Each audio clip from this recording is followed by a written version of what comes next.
하나님의 말씀은 시편 49편입니다. 시편 49편.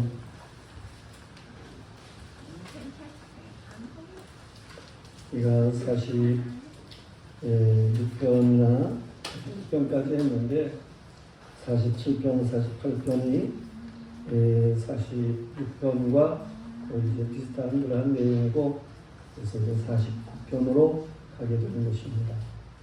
올해 시편 49편을 우리가 시편을 살피게 되는 그런 일이기 때문에 시편이 150편까지 있어서 생각되는 시편이 있습니다. 그래서 49편입니다. 공부하겠어요. 뭇 백성들아 이를 들으라. 세상의 거민들아 모두 귀를 기울이라. 귀천 빈부를 막론하고 다 들을지어다.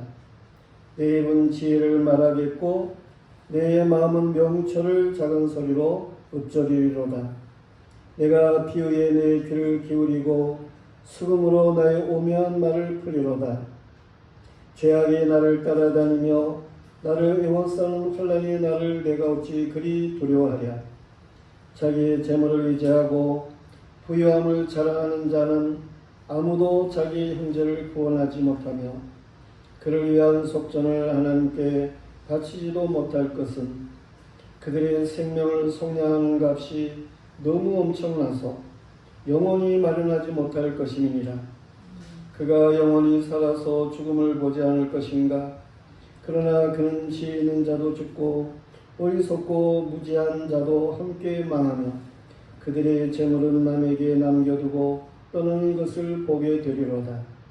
그러나 그들의 속 생각에 그들의 집은 영원히 있고 그들의 거처는 대대에 이르리라 하여 그들의 토지를 자기 이름으로 부르도다. 사람은 존귀하나 장구하지 못하며 멸망하는 짐승 같도다. 이것이 바로 어리석은 자들의 길이며 그들의 말을 기뻐하는 자들의 종말이로다. 그들은 양같이 스올에 두기로 작정되었으니 사망이 그들의 목자일 것이라. 정직한 자들이 아침에 그들을 다스리리니 그들의 아름다움은 소멸하고 스올이 그들의 거처가 되리라. 그러나 하나님은 나를 영접하시리니 이러므로 내 영혼을 스올의 권세에서 건져내시리로다. 사람이 치부하여 그의 집에 영광이 더할 때에 너는 두려워하지 말지어다. 그가 죽음에 가져가는 것이 없고 그의 영광이 그를 따라 내려가지 못하미로다. 그가 비록 생시에 자기를 축하하며 스스로 좋게 함으로 사람들에게 칭찬을 받을지라도 그들은 그들의 역대 조상에게로 돌아가리니 영원히 빛을 보지 못하리로다. 존귀하나 깨닫지 못하는 사람은 멸망하는 짐승 같도다. 아멘. 이제 성가대 찬양했습니다.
시편 49편에서 두 번에 강조해서 말씀하고 있는 말씀이 있습니다. 12절 말씀에 보면 사람은 존귀하나 장구하지 못함은 멸망하는 짐승 같도다 그랬습니다. 그리고 마지막에 또 존귀하나 깨닫지 못하는 사람은 멸망하는 짐승 같도다 그랬습니다. 이 두 절의 말씀을 강조해서 말씀하면서 사람은 두 부류가 있다라고 하는 것을 오늘 말씀하고 있습니다. 존귀한 사람이 있어요. 그런가 하면 멸망하는 짐승과 같은 사람이 있습니다. 사람이라고 하는 것이 본래에 하나님 앞에 지음을 받게 될 때에 존귀하게 지음을 받았어요. 전능하시고 선하신 하나님이 본래 사람을 만드시죠. 하나님이 창조를 하시는데 6일 동안 창조하시죠. 6일 창조하는 가운데서도 제일 마지막에 6일째에 가서 그때 사람을 하나님께서 창조하시는 거예요. 왜 맨 마지막으로 하나님께서 사람을 만드셨나 하면 그 모든 것을 만드시고 그리고 주인은 아니지만 하나님이 주인이시죠. 그런데 주인과 같은 그런 경영자로서 하나님께서 이제 사람을 두시게 되는 거예요. 그런 면에서 이 사람이라고 하는 것은 하나님의 창조물에 있어 최고의 걸작품이다. 그렇게 말할 수 있습니다. 사람보다 더 아름다운 게 없어요. 사람보다 더 존귀한 게 없어요. 사람이 하나님의 만든 것 중에는 최고의 걸작품입니다. 어떤 짐승은 사람에게다 비교할 수 있겠어요? 사람이 정말 멋있습니다. 하나님의 손으로 하나님께서는 이제 하나님의 손으로 흙을 빚어가지고 사람의 형상을 만들게 되는 거죠. 그리고 그 코에다가 생기를 불어넣었다라고 말씀하고 있어요. 하나님이 이처럼 직접 생기를 불어넣은 그러한 짐승이 없습니다. 사람만이 하나님께서 그 코에 생기를 불어넣는 거예요.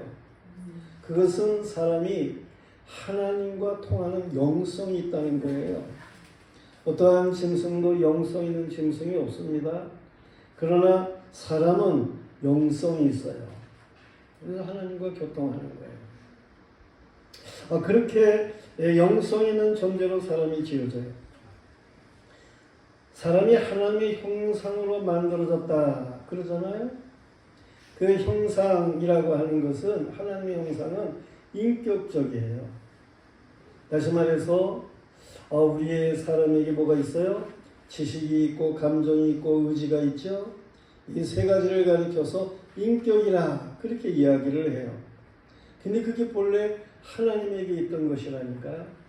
하나님은 인격적인 분이셔요.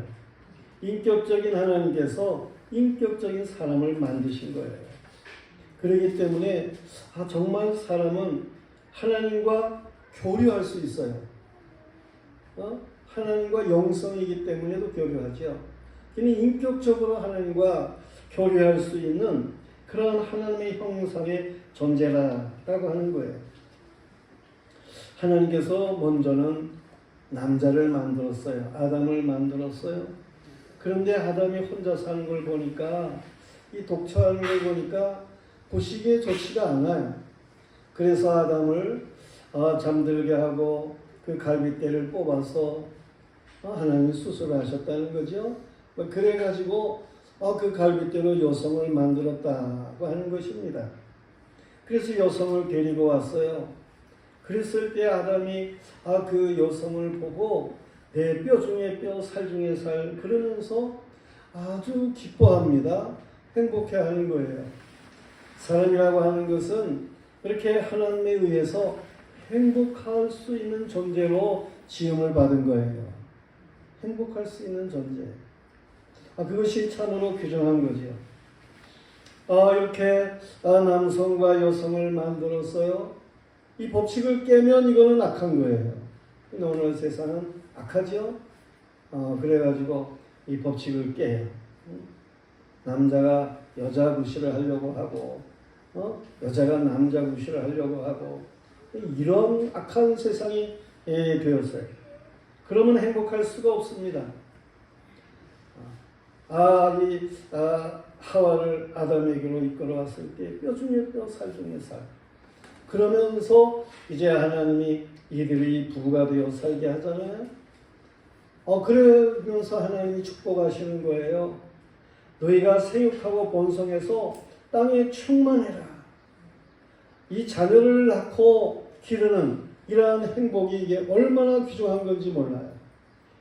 자녀를 가질 때의 그 행복함이라든가, 낳아서 기를 때의 행복함이라든가, 이 온전한 자녀들로 인해서 부모가 공경을 받는 일이라든가, 부모가 그 자식들을 볼 때에 참 만족하고 뿌듯하고 행복한 이러한 일들, 이게 얼마나 아름다운 일들입니까? 하나님께서 주신 것은 그렇게 생육하고 번성해서 땅에 충만해라, 이러한 복을 하나님이 주셨어요. 사람이 얼마나 존귀해요. 그런가 하면 하나님께서 사람을 복을 주시는데 너희는 이 땅을 정복해라. 하나님이 만드신 이 지구촌만 해도 이거 얼마나 광활해요. 이러한 모든 것들을 정복하라는 거예요. 지금 아직까지도 정복되지 않은 그러한 지역이 있어요. 이러한 땅을 정복하고 살아라. 뿐만 아니라 모든 생물이 얼마나 이 지구촌에 많이 있습니까? 수없이 많은 생물들이 있어요. 이 모든 생물들을 다 다스려라 그럽니다. 사람이라고 하는 것은 이 하나님에 의해서 부여받은 이 경영인으로서의 이 모든 것들을 경영하게 될 때에 참 거기에 만족함이 있는 거예요. 참 복스러움이 있는 거예요. 하나님께서 이 아담과 하와를 위해서 에덴 동산을 만드셨어요. 그 에덴 동산이 얼마나 아름답습니까? 그런 아름다움을 하나님께서 인생에게 허락하신 거예요. 참으로 사람이 존귀해요. 그리고 그 에덴 동산의 중앙에는 생명나무가 있어가지고 그걸 먹으면 영생을 한다니까요.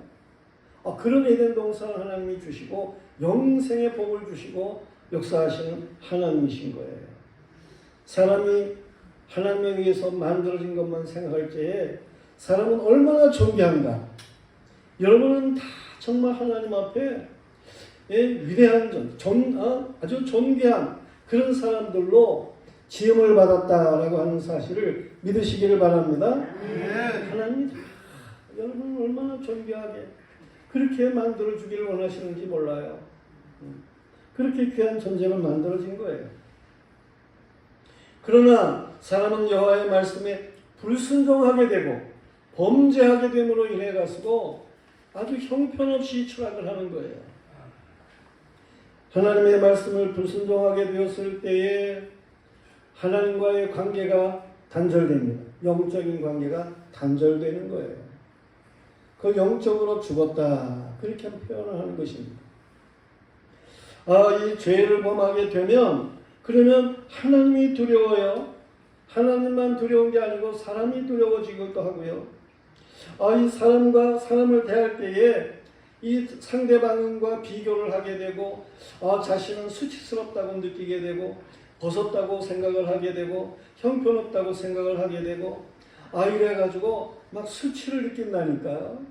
그래서 어떻게 하든지 이걸 수치를 커버해야 되겠다 이런 생각을 가지게 되고 그래서 막 그냥 쓸데없는 데에 마음을 두게 되고 이런 일들이 생기게 되는 거예요. 두려워지게 되죠.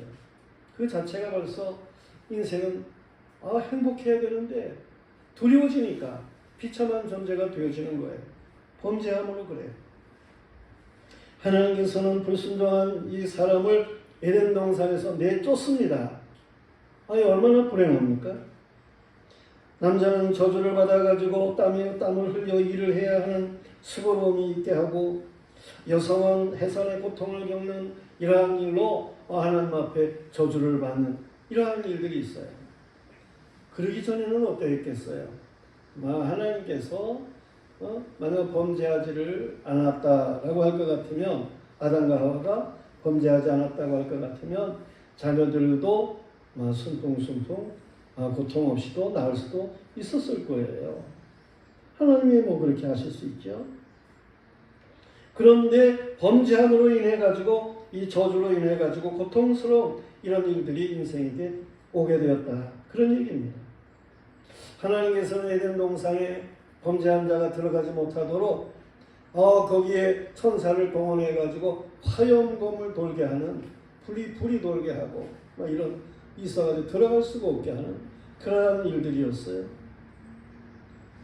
여호와의 언약하신 말씀, 선악을 알게 하는 나무의 실과를 먹으면 정령 죽으리라, 그렇게 말씀하신 것과 같이 인생은 죽음으로 그렇게 정해지게 된 거예요.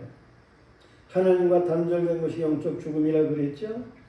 하나님 앞에 말씀을 불순종함으로 인해 가지고 사람은 죽음이라고 하는 것이, 육체의 죽음이라고 하는 것이 오게 된 거예요. 그러지 않았으면 영생할 수 있었어요. 그러니까 이 죽음은 멸망하는 짐승과 같은 비극이에요. 이 사람이 얼마나 이 불순종함으로 인해 가지고 이 비극 가운데 들어가게 되었나 하는 것을 알 수가 있습니다. 죄를 범한 사람들은 누구나 다 하나님의 심판, 저주 아래 이미 놓여진 거예요. 그래서 요한복음 3장 18절 말씀에 보면, 그를 믿는 자는 심판을 받지 아니하는 것이요 믿지 아니하는 자는 하나님의 독생자 이름을 믿지 아니하므로 벌써 심판을 받은 것이니라 그랬습니다. 태어나면서부터 사람은 죄인입니다. 원죄를 가지고 아담과 하와를 통한 원죄 가운데에 있기 때문에 죄인인 거예요. 그들은 저주 가운데 있는 거예요. 심판 가운데 있는 거예요. 그러나 이 죄 가운데 있는 사람들 중에 하나님의 아들을 영접하는 자들이 있게 됩니다.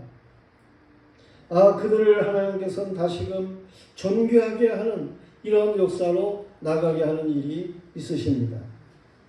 요한복음 1장 12절 13절 말씀에 보면, 영접하는 자 곧 그 이름을 믿는 자들에게는 하나님의 자녀가 되는 권세를 주셨으니 이는 혈통으로나 사람의 뜻으로 나지 아니하고 오직 하나님께로부터 난 자들이니라 그랬어요. 하나님께서 이 범죄한 자들 가운데에 이처럼 하나님의 아들 예수 그리스도를 영접하는 사람들이 있게 하셔요. 하나님의 아들을 영접하는 자들에 대한 말씀, 그 하나님께로부터 난 자들을 가리켜요. 이 예수님을 영접하는 자는 자신의 뜻으로 영접할 수 없어요. 하나님께로부터 난 자들이다 그랬어요. 사람의 뜻으로 하나님의 예수님을 영접하는 게 아니에요. 하나님께로부터 난 자들이기 때문에 예수님을 영접한다 그 얘기예요. 무슨 얘기입니까? 하나님이 선택하신 자들, 하나님이 택한 백성이기 때문에 예수님을 이제 영접하게 된다 그런 얘기예요. 여호와께서 택하여 주시고 예수 그리스도를 이제 영접해서 믿음을 가지기로 그렇게 정해진 자들이 있습니다. 창세기 13장 48절 말씀에 보면, 믿기로 작정된 자는 다 믿더라 그런 말씀이 있어요. 그렇게 하나님에 의해서 작정된 자들이 있어요. 로마서 8장 29절 30절 말씀에 보면, 하나님이 미리 정하신 자, 미리 아는 자, 저들이 있어요. 이들이 택한 백성이라는 거예요. 그들이 하나님에 의해 부름을 받게 되고, 저들이 부름을 받은 자들이 의롭게 되고, 이 의롭게 된 자들이 영화롭게 된다. 이런 골든 체인에 대해서 말씀하고 있음을 보게 되는 것입니다. 결국 하나님의 택한 백성이 예수 그리스도를 영접한다는 거예요. 예수 그리스도를 영접한다는 것은 하나님에 의해서 영접이 되는 사람이라 그런 얘기도 바꾸어 말할 수 있는 거예요. 그런 면에서 오늘 말씀은 여호와를 영접하는 자들에 대해서 말씀을 하고 있습니다. 존귀하게 되는 사람들, 존귀하게 되는 사람들, 이 하나님이 영접하는 사람들, 그들에 대해서 오늘 말씀은 주고 있는 거예요. 어떤 사람이 존귀하게 되는 사람이냐, 어떤 사람이 하나님에 의해서 영접을 받는 사람이냐 하는 것을 오늘 말씀하고 있어요. 첫째로는 비유와 수금의 오묘한 말씀을 듣는 자들이라 그렇게 말하고 있어요. 비유와 수금의 오묘한 말씀을 듣는 자들이 바로 하나님의 택한 백성이고 하나님의 영접을 받는 사람들이라 그런 말씀이에요. 성경에 많은 말씀은요, 비유, 은유, 영어로는 메타포라 그러는데, 이 비유로다가 성경의 말씀이 되어 있어요.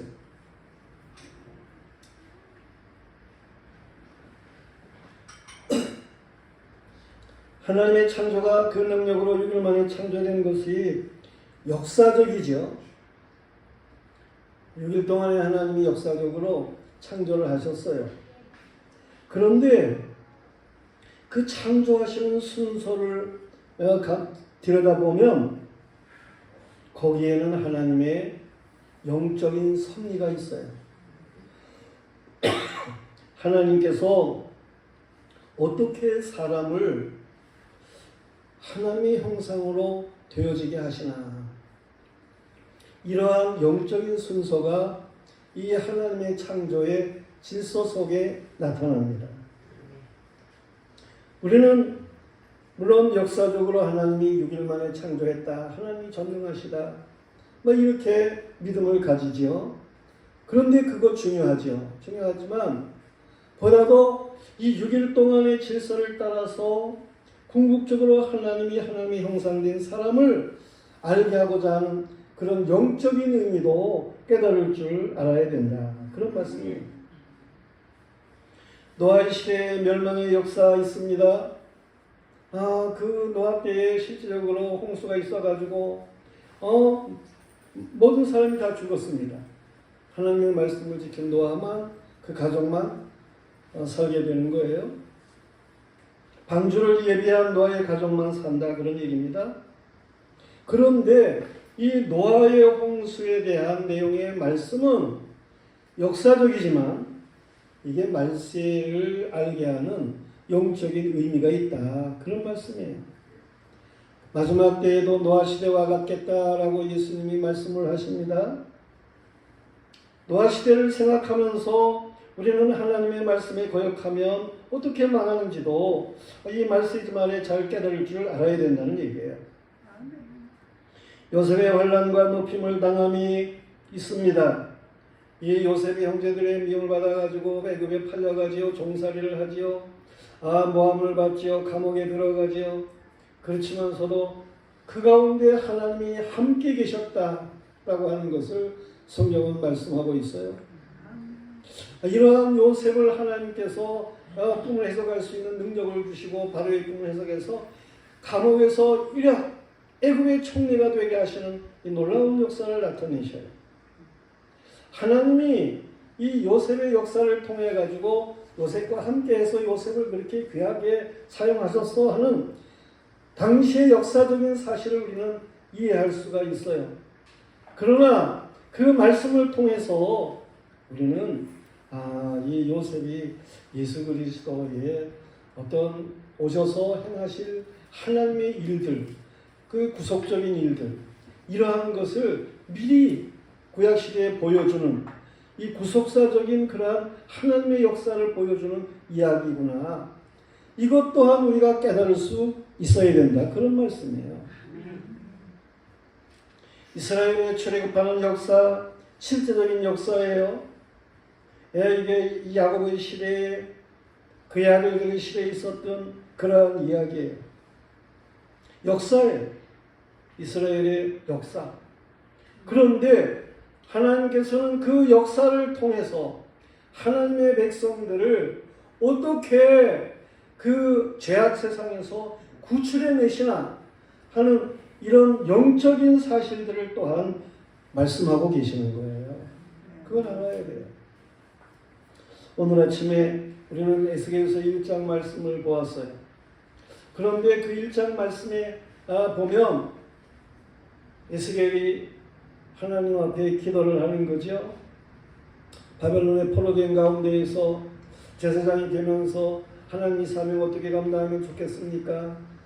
기도를 할 때 하나님께서 그에게 환상을 보이시고 비전 있게 하시는 역사가 나타나게 되는데 그 환상 중에 네 생물이 있어요. 보좌를 받들고 있는 네 생물에 대해서 이야기를 하고 있어요. 그 생물들 아래에 바퀴가 있어요. 사람 형상 아래에도 바퀴가 있고 독수리 형상 아래에도 바퀴가 있고 또 이제 소 형상 아래도 바퀴가 있고 또 뭡니까? 사자 형상 아래도 바퀴가 있고 그 바퀴가 있다라고 하는 거는 이게 이제 영이 움직이는 건데 영에 의해서 이 바퀴들이 움직여요. 한 방향으로 움직여요. 이 수레바퀴 이것은 역사를 가리키는 거예요. 역사. 그런데 영이 뜻하는 대로 움직이는 거예요. 그리고 그 바퀴 안에 또 바퀴가 있어요.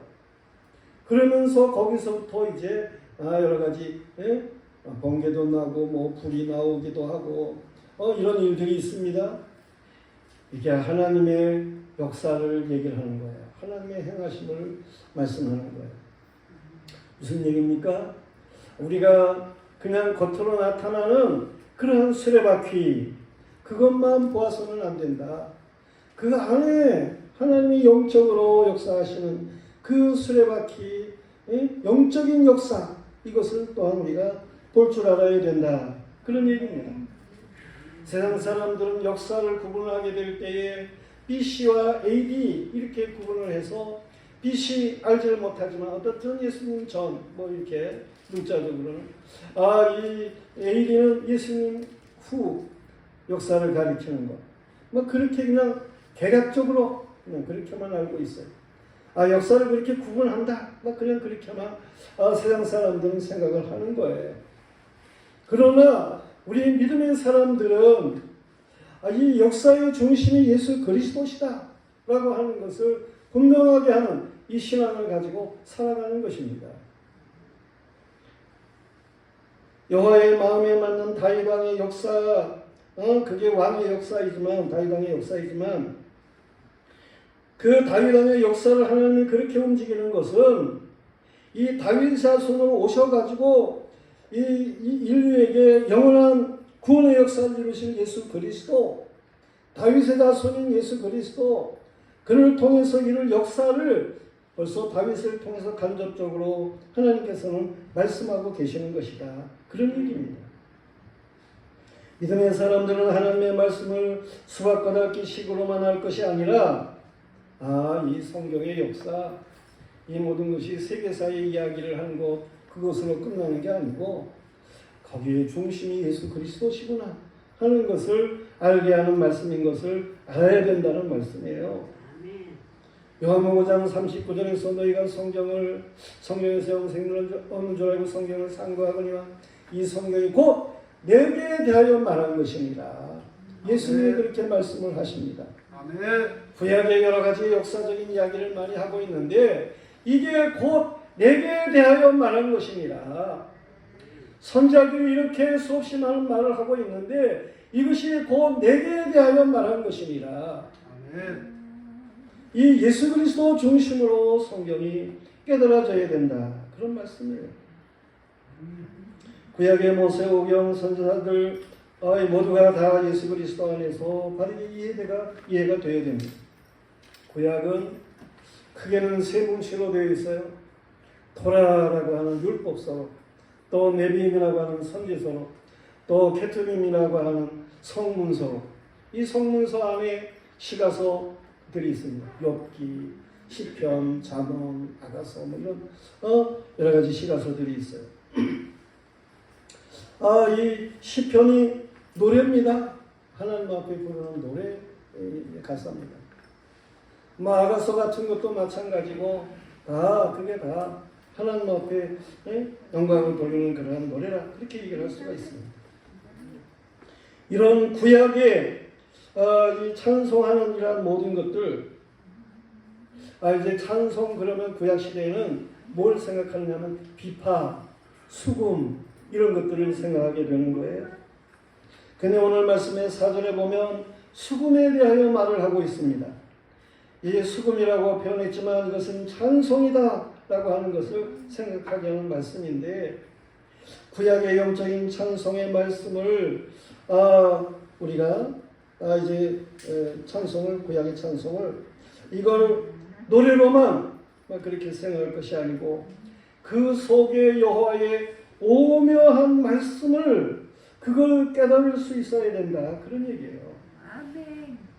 구약의 모세의 노래나 다윗 왕의 찬송들이 그냥 노래가 아니에요. 모두가 다 오묘한 구원사를 노래하고 있어요. 오실 메시아를 노래하는 그 속에 오묘함이 신비로움이 거기에 들어있는 거예요. 모세의 찬송을 가리켜서 어린 양의 찬송이라 그렇게 말하기도 하는 이유가 그냥 모세의 찬송이 당시에 그냥 가사를 지어가지고 부르게 하는 그런 노래가 아니고 이게 어린 양 되시는 예수 그리스도를 통한 구원의 역사를 말을 하는 그러한 노래다라고 하는 것을 알게 하는 말씀인 것입니다. 예수 그리스도는 구약 말씀에서 여러 가지 은유된 메시아로 오셔서 구속 사역을 행하셨어요. 그래서 예수 그리스도는 이 세상에 오실 때에 이미 구약에서 말씀되고 있는 그 성경대로 이 세상에 오시고 성경대로 십자가에 달리셔서 고난을 당하시는 것이고 성경대로 예수님께서는 부활하시는 거예요. 성경대로 이것이 고린도전서 15장 4절에 나오는 말씀인 거예요. 성경대로 죽으시고 성경대로 부활하셨다. 특히 예수님은 오셔서 제자들을 두시고 비유로 말씀을 하십니다. 제자들에게 비유로 말씀하십니다. 제자들이 예수님 왜 비유로 말씀을 하세요? 그냥 직설적으로 말씀을 하세요. 그러니까 예수님이 뭐라고 말씀하십니까? 천국의 비밀을 아는 것이 너희에게는 허락되었으나 저들에게는 아니 되었나니 무릇 있는 자는 받아서 넉넉하게 되되 없는 자는 그 있는 것까지도 빼앗기리라. 그러므로 내가 그들에게 비유로 말하는 것은 그들이 보아도 보지 못하고 들어도 듣지를 못하고 깨닫지를 못하게 하려 함이니라. 그렇게 말씀을 하십니다. 하나님이 택한 백성들에게 비유로 예수님이 말씀하셔도 그 비유가 이 하나님의 택한 백성들에게는 깨달아지는 거예요. 구속사로 이해가 되는 거예요. 성도들이요, 하나님의 말씀을 들을 때에 예수 그리스도 안에서 깨달아지기를 축원합니다. 하나님의 말씀을 듣고 구속을 깨닫는 지혜의 사람들은 자신의 죄를 알고 회개하는 것이고 그 모든 죄를 예수 그리스도의 십자가에 전가하도록 되어 있어요. 예수 그리스도께서 자신의 죄를 대신해서 십자가를 지시고 죽으셨다라고 하는 사실을 믿는 자들은 죄 사함을 받는 것에 대한 은혜의 감격이 있어가지고요, 정말 하나님 앞에 감사하도록 되어 있는 거예요. 감사가 넘쳐요. 감사가 넘쳐요. 은혜가 넘쳐요. 그게 벌써 저주 가운데 있던 사람이 행복 가운데로 온 거예요. 행복이 넘친다니까. 죄악으로 인한 심판이 떠났음을 알고 의를 행하며 살아가게 마련인 것입니다. 여호와의 복된 말씀의 약속을 믿고 죄를 이기고 시험을 통과하는 담대함을 가지도록 되어 있습니다. 성도들이여, 말씀이 이게 중심의 구속사로 깨달아져서 여러분들이 말씀 안에 새 힘을 얻고 행복해지는 이런 복스러운 역사가 예수 그리스도 안에서 일어나기를 주의 이름으로 축원합니다. 오늘 두 번째 말씀은 돈으로는 속전이 될 수가 없음을 아는 자들, 그들이 하나님의 영접을 받는 사람들이라고 6절부터 8절에 말씀하고 있어요. 속전이라고 하는 게 뭐예요? 어떤 잘못에 대한 그 사함의 대가의 돈, 그것을 속전이라 그렇게 얘기를 하는 거예요. 말세에는요, 사람들이 돈을 사랑한다고 디모데후서 3장 2절에 말씀하고 있어요. 어리석은 사람은 돈이면 뭐든지 다 된다. 그렇게 생각을 하고 살아가는 세상이 마지막 세상이다. 그런 말이에요. 아멘. 그러나 돈을 사랑하면 일만하게 뿌리가 된다고 디모데전서 6장 10절에 말을 했어요. 돈을 따라가면은요, 온갖 범죄에 연루되도록 되어 있습니다. 돈으로 어느 사람에게 진정으로 필요한 것을 충족시키지를 못해요. 쉽게 말해서 침대는 사도 잠은 살 수가 없다는 거죠. 사람은 사도 행복은 살 수가 없다는 거죠. 음식은 살 수 있어도 건강을 살 수가 없다는 것이죠. 아멘. 정말 중요한 것은 누가 주느냐? 하나님이 주시는 거예요. 돈이 주는 게 아니에요. 오늘 말씀은 재물로는 아무도 자기 형제를 구원하지 못하며 그를 위한 속전을 하나님께 바치지 못한다고 7절에 말씀하고 있어요. 예수님께서는 부자가 천국에 들어가는 것이 얼마나 어려운 줄 아느냐? 약대가 바늘귀로 들어가는 것보다 더 어렵다. 그렇게 말씀을 하셨어요. 제자들이 아니 그러면 누가 천국에 들어갑니까? 그러니까 사람으로는 할 수 없지만 하나님으로서는 하실 수 있느니라. 아멘. 그러므로 재물을 의지하지 말고 부유를 자랑하지 말라는 거예요. 구약에서는 속죄 희생의 짐승을 말하고 있으나 이는 예수 그리스도의 십자가의 보혈의 피를 얘기를 하는 거지 짐승의 피 자체가 사람의 죄를 대속할 수가 없는 겁니다. 예수님께서 말씀하셔요. 여호와께서 말씀하셨죠. 구약에서 이사야서에서 너희의 무수한 재물이 내게 무엇이 유익하냐? 나는 수장의 번제와 살진 짐승의 기름에 배불렀고 나는 수송하지 않은 어린 양이나 수점소의 피를 기뻐하지 아니하노라. 너희가 내 앞에 보이러오니 이것을 누가 너희에게 요구하였느냐? 내 마당만 밟을 뿐이니라. 헛된 재물을 다시 가져오지 말라. 그렇습니다. 이러니까 재물의 피만 드리면 그냥 죄가 사해주는 줄 알고 짐승만 잡아드리면 죄가 사해주는 줄 알고 그게 아니라는 거예요. 정말 마음을 짓고 정말 하나님 앞에 불순종하고 회개하고 순종의 사람으로 나오고 그래야지 되는 거지. 피 그거 가지고 안 된다. 피는 예수님의 십자가의 보혈을 상징하는 거다. 예수님의 십자가를 의지해야 진정으로 죄가 사해지는 것이다. 그런 얘기예요. 돈을 들이면 죽은 사람이 연옥에서 천당으로 올라간다고 하는 이 천주교의 면죄부라든가 돈을 들이면 14만 4천 중에 들어가가지고 영생을 할 것이라고 가모니설로 속이는 신천지 같은 이단들이라든가 여호와 증인 같은 이단들 그들이 얼마나 가모니설을 해서 됩니까? 근데 그런 데 미혹되는 그런 데 빠져가는 이런 어리석은 사람들이 있다니까요. 마태복음 18장에서 예수님의 용서를 가르치는 비유의 말씀이 있어요. 1만 달란트 빚진 자, 100데나리온 빚진 자에 대한 이야기를 예수님이 하시죠. 왜 1만 달란트 빚진 자에 대한 이야기를 하는 겁니까? 이 1만 달란트라는 빚은 도저히 한 생에 갚을 수가 없는 그런 돈이기 때문에 그렇게 표현을 한 거예요. 사람은 누구나 죄 가운데 있는데 그 돈으로 뭔가 자신의 죄를 해결할 수가 없다. 그런 얘기예요. 성도들이요. 생명을 속량하는 값은 너무 엄청나서 세상 재물로는 영원히 감당하지를 못합니다. 사람이 그 돈을 마련할 수가 없습니다. 여호와께 범한 죄는 오직 하나님의 독생자 예수 그리스도의 십자가의 보혈의 공로로만 사함을 받는다는 사실을 믿으시기 바랍니다. 아멘. 예수 그리스도는 내 지은 죄를 사함받게 하기 위해서 대신 십자가의 보배로운 피를 흘리셨어요. 이 믿음으로 예수 그리스도를 닮아 은혜의 보답으로 살아가는 사람들이 구원받는 사람들인 것입니다. 그러면 왜 헌금을 합니까? 헌금이라고 하는 것은 구원받은 백성인 것을 아는 사람들이 그 은혜를 입은 사람들이 감사의 표현으로 하는 거예요. 이 헌금은 은혜인 거예요. 은혜가 없으면 헌금 못해요. 은혜를 받은 걸 알면 헌금을 하도록 돼 있고 그리고 그것은 은혜로 예물을 하나님 앞에 드리는 거지요. 물론 그것은 하늘의 기업으로 쌓여지기도 합니다. 하나님이 이 땅에서 씨와 양식으로도 주십니다. 우리는 하나님 앞에 형식적으로 행해서는 안 돼요. 형식적으로 다른 사람이 보니까 이거 뭐 주일헌금을 해야 된다. 이거 사람들이 보고 있으니까 그냥 11조 하는 척하고 그런 정도의 사람이 돼서는 안 돼요. 형식적인 건 하나님이 받지 않는다니까. 은혜로 해야 돼요. 은혜로.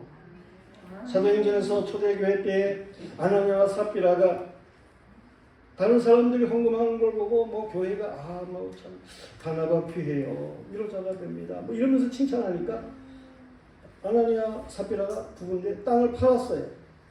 그래가지고 이걸 다 갖다가 사도들한테 바치자니 아까워요. 그래서 일부를 떼어가지고 바치고 그리고는 일부는 숨겼어요. 베드로가 이 땅 판 값 전부냐 그러니까 네 전부입니다. 사람들 보기에 저 사람은 땅을 다 팔아 바쳤어. 그렇게 보이기 위해 가지고 그렇게 얘기를 하는 거예요. 그러니까 그거는 베드로를 속인 게 아니고 하나님을 속였어요. 성령을 속인 거예요. 그래가지고 하나님이 그 자리에서 죽이시잖아요. 아나니아 남편도 죽었지만 그 아내도 죽었어요. 돈을 많이 들이고도 죽은 사람이 있다니까. 그게 땅 판가 자기 건데 자기 마음대로 할 수 있는 거지. 하나님이 나에게 은혜 주셨으니까 나 요만큼 바치겠습니다. 그리고 은혜로 요만큼을 드립니다. 이렇게 갖다 바쳤으면 하나님께서 귀하게 여기셨겠지. 그런데 사람들 보기에 많은 걸 바쳤어. 이러려고 행하니까 이게 성령을 속이게 되고 하나님을 속이는 거야. 그런 건 하나님이 받지 않는다. 그런 얘기예요.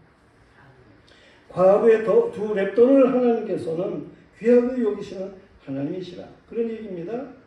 돈 가지고 구원받는 게 아니에요. 그걸 분명하게 해야 됩니다. 그런 사람들, 하나님의 은혜인 줄 아는 사람들, 그런 사람들이 하나님의 영접을 받는다. 그런 얘기예요.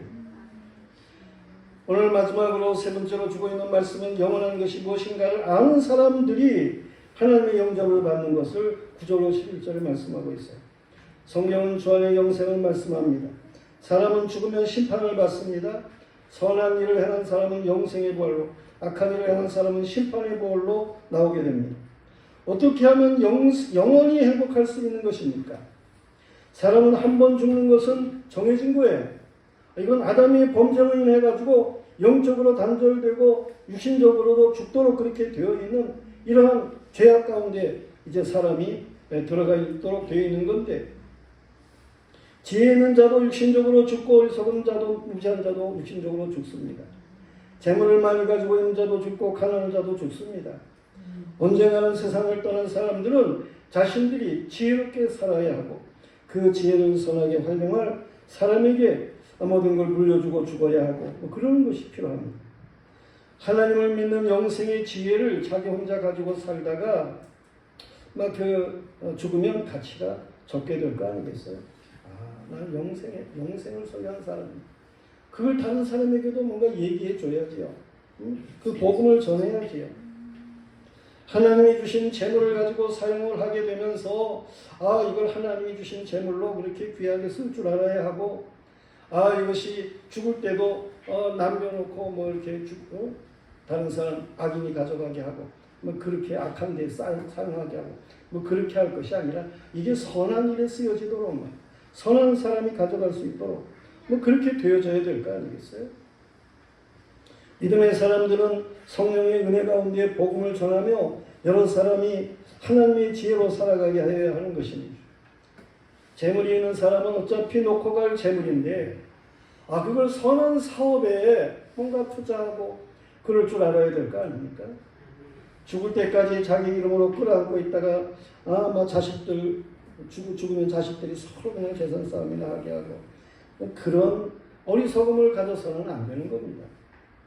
성도들이요, 이 세상이 영원한 천국이 아니에요.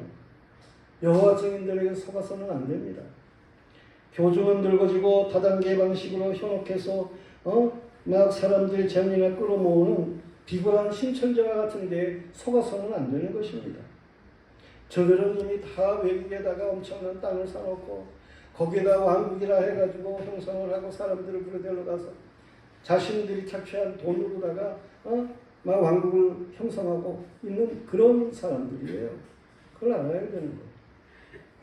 세계 인종들 중에 미혹된 자들을 불러 종교를 세계화하려고 하는 이러한 종교로 세계화하려고 하는 이러한 것, 그게 영원한 것입니까? 통일교회 하나님의 성회가 주장하는 이러한 것이 그게 영원한 것입니까? 정신을 차려야 하는 것입니다. 우리는 영생에 대해서 알아야 됩니다. 예수 그리스도 안에 영생이 있는 것을 믿으시길 바라요. 이 영생을 위한 것에 뭔가 투자가 될 수 있는 이러한 믿음의 사람들로 살아야 되는 거예요. 다시 말씀을 정리해 맺겠습니다.